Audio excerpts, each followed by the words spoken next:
Hello दोस्तों, आप सभी का वेलकम है आपके अपने खुद के यूट्यूब चैनल ओनली ह्यूमैनिटीज़ पे। यहाँ पर हम स्टार्ट कर रहे हैं नई book political theory class 11 political science की सेकंड बुक है।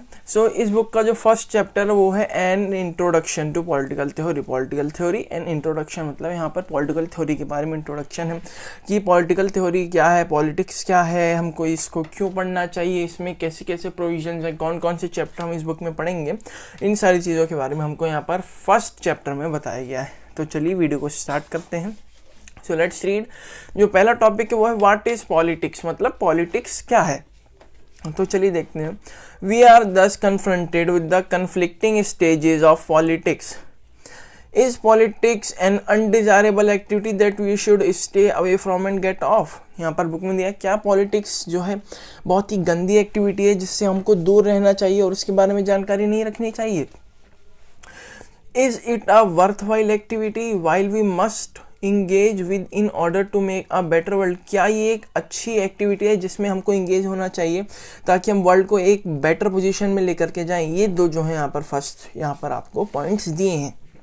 अब देखिए महात्मा गांधी का क्या जो है रिव्यू है पॉलिटिक्स को लेकर के।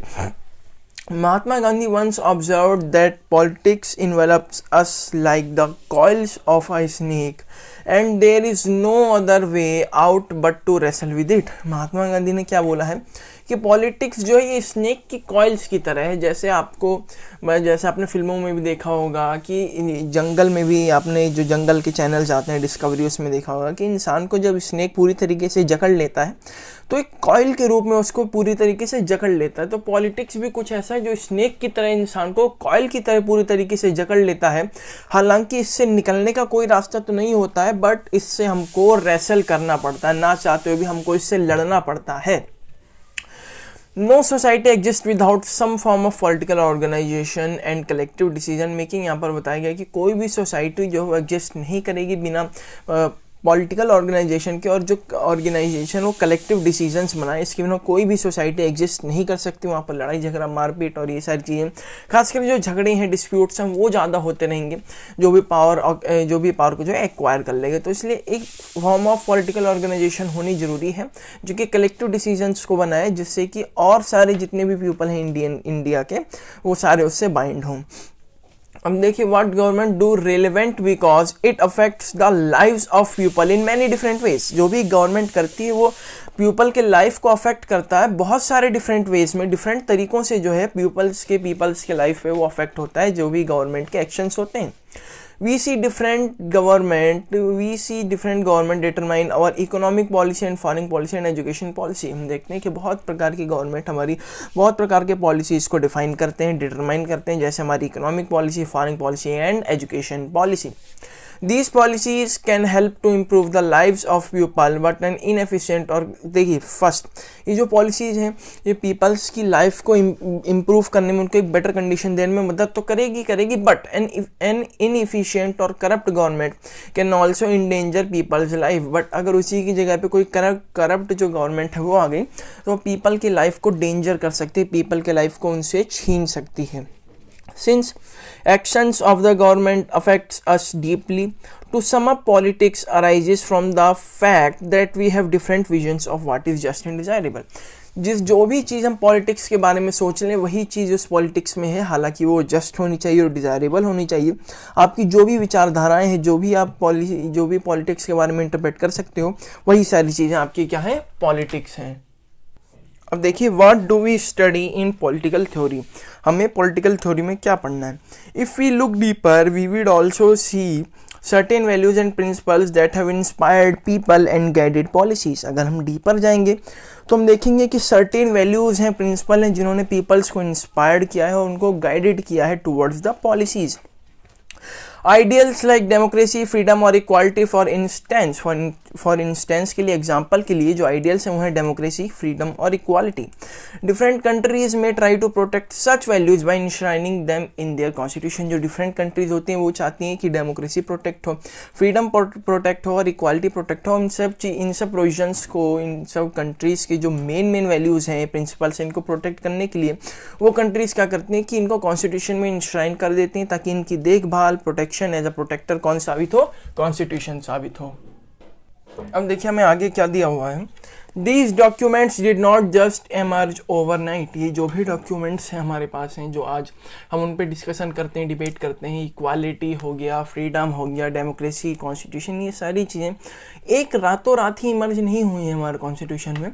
ये बहुत ही पहले की प्रोडक्शन है, जो पहले लोग सोचते थे, करते थे, उसको बिल्ड करते थे, उस टाइम की जो है प्रोडक्शन है। अब देखिए, they are built upon the ideas and principles debated almost since the time of Kautilya, Aristotle and principles debated almost previous years. ये सारे जितने भी अपने प्रिंसिपल्स हैं और वैल्यूज़ हैं, ये अभी के नहीं हैं, रातों रात इमर्ज नहीं है कॉन्स्टिट्यूशन में, उस टाइम के हैं जब यहाँ पर कौटिल्य थे, अरिस्टोटल थे, और इन ये जो प्रिंसिपल्स हैं ये प्रीवियस ईयर्स, बहुत पहले जो है डिबेट हो चुके हैं। Marx argued for freedom as a fundamental right of humankind. These ideas find their places in the Indian Constitution. तब जाकर के इन आइडियाज़ ने इंडियन कॉन्स्टिट्यूशन में अपना खुद का प्लेस हासिल किया। Our preamble enshrines freedom and equality. Political theory deals with the ideas and principles that shape constitution. अब देखिए, जो हमारा preamble है वो किन चीज़ों को इंश्राइन करता है, वो freedom and equality को इंश्राइन करता है। और अगली बात जो है वो political idea जो है किन चीज़ों से डील करती है, ideas of principles that shape the constitution. Ideas और principles जो constitution को shape करते हैं उनसे डील करता है political theory. Government and social life in a systematic manner. It clarifies the meaning of concepts such as freedom, equality, justice, democracy, secularism and so on. अब देखिए, जो पॉलिटिकल थ्योरी कौन से कॉन्सेप्ट को क्लैरिफाई करती है, फ्रीडम को clarify, अभी आगे आने वाले चैप्टर्स, इन सारे चैप्टर्स आपके बेस्ड हैं पॉलिटिकल थ्योरी के बुक पे। तो किन किन चीज़ों को क्लैरिफाई यहाँ पर किया जाता है पॉलिटिकल थ्योरी में, फ्रीडम को, इक्वालिटी को, जस्टिस को, डेमोक्रेसी को, सेक्युलरिज्म को, और भी बहुत सारी चीज़ें हैं। Some are able to achieve whatever goals they set for themselves, while many are unable even to go school. सब यहाँ पर बताया जा रहा है कि बहुत लोग ऐसे जो कि अपने गोल्स को जो सेट करते हैं उसको अचीव करने के लिए वो एबल होते हैं। अगर स्कूल जाना हो स्कूल जाएंगे, आगे जाकर के डॉक्टर बनना है तो उनके पास इतनी अपॉर्चुनिटी वो डॉक्टर बनेंगे, किसी को इंजीनियर बनना है उनके पास इतनी अपॉर्चुनिटी वो इंजीनियर बनेंगे। पर हाँ, ऐसे ही देश में ऐसे भी लोग हैं जिनका एम है सिर्फ स्कूल जाना, वो स्कूल भी नहीं जा पा रहे हैं, ये यहाँ पर हमको बताया गया है। For them freedom is still a distant dream. उनके लिए जो फ्रीडम है, इक्वालिटी, ये सब चीज़ें अभी भी जो है वो डिस्टेंट ड्रीम है।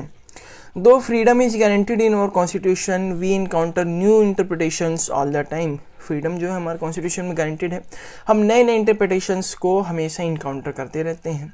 कैसे, वो आगे हम पढ़ेंगे। The fundamental rights guaranteed by our constitution have been amended and expanded over time through judicial interpretation. जो फंडामेंटल राइट्स हमारे कॉन्स्टिट्यूशन में जो है ये अमेंडेड है, मेंटेन है, अभी भी प्रोविज़न है। इनको जो है का जुडिशरी जो है नई नई इंटरप्रिटेशन इन्वेंट करता है और उनके साथ हम लोग जो है गो थ्रू होते हैं।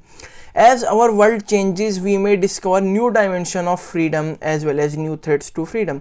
अब जैसे जैसे हमारा वर्ल्ड चेंज होता जा रहा है, हम लोग नए डायमेंशन ऑफ फ्रीडम को भी डिस्कवर करेंगे और न्यू थ्रेट्स ऑफ फ्रीडम को भी डिस्कवर करेंगे। नए डायमेंशन कैसे थ्रेट करेंगे, जैसे नेट में है, नेट के थ्रू आप ट्राइबल कल्चर्स को बचा सकते हैं, ट्वीट कर सकते हैं, बहुत सारी अच्छी चीज़ों पर ट्वीट कर सकते हैं। बट उसी में क्या है कि जो थ्रेट्स हो सकते हैं फ्रीडम में, वो क्या हो सकते हैं कि उसमें टेररिस्ट अपनी गतिविधियाँ कर सकते हैं, तो ये सारे थ्रेट्स हो सकते हैं। तो जैसे जैसे सोसाइटी आगे बढ़ती जा रही है, न्यू सोसाइटी इमर्ज होती जा रही है, वैसे वैसे नए जो हैं इनके फ्रीडम के डायमेंशंस भी आएंगे और नए नए थ्रेट्स भी आएंगे। For instance, global communication technology is making it easier for activist to network with another across the world for protecting tribal cultures. Tribal cultures को प्रोटेक्ट करने के लिए जो नेट कनेक्शन का बहुत ही अच्छा इस्तेमाल किया जा रहा है। और अगले पार्ट में हम बताएंगे कि इसके थ्रेट्स क्या क्या हैं। सो फर्स्ट पार्ट यहीं पर खत्म होता है। प्रीवियस जितने भी चैप्टर्स के पार्ट हैं सारे हमारे चैप्टर पे अपलोड हो गए, अगर आपने उनको नहीं देखा है तो उनको देख सकते हैं।